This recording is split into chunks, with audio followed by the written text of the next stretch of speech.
میں آج ایک نئی بات آپ کے پاس آپ کو خبر دینے جا رہا ہوں میں کہ یہ جو اسٹیٹ بینک کا ٹارگٹ ہے 5 to 7%، یہ کہاں سے آسمانی صحیفہ اترا ہے؟ تمام دنیا میں 1-2% سے اگر مہنگائی بڑھ جائے لوگ سڑکوں پہ نکل آتے ہیں، دفتر جلا دیتے ہیں، گاڑیاں جلا دیتے ہیں، اور مطلب گھراؤ جلاؤ ہو جاتا ہے تمام دنیا میں.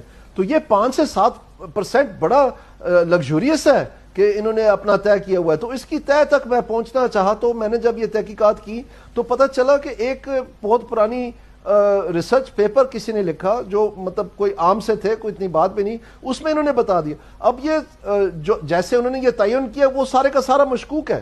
تو یہ جو آرام سے کہہ دینا جی 5 to 7% ہمارا ٹارگٹ ہے، آپ کا ٹارگٹ تو 1% ہونا چاہیے جیسے باقی دنیا میں. کیوں ہے آپ کا 5 to 7%؟ لوگ کیسے برداشت کریں 5 to 7% جیسے آپ نے عام بنا دیا ہے؟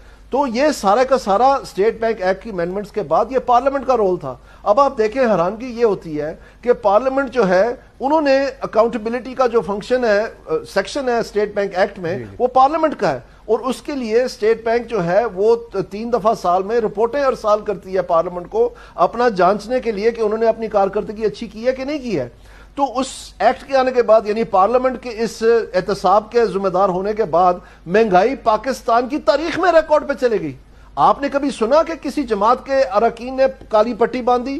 کوئی باہر آ کے انہوں نے تختے کھڑے کیے، کوئی باہر انہوں نے کہا کہ ہم اسٹینڈنگ کمیٹی کی میٹنگ کریں گے فائنانس کی کہ یہ بہت زیادتی ہو رہی ہے، کوئی سرزنش کی ہو، اس کا استعفیٰ ڈیمانڈ کی ہو اسٹیٹ بینک کا، اسٹیٹ بینک کی مانیٹری پالیسی کمیٹی کے ممبران کا استعفیٰ ڈیمانڈ کیا ہو؟ انہوں نے چوں نہیں کی.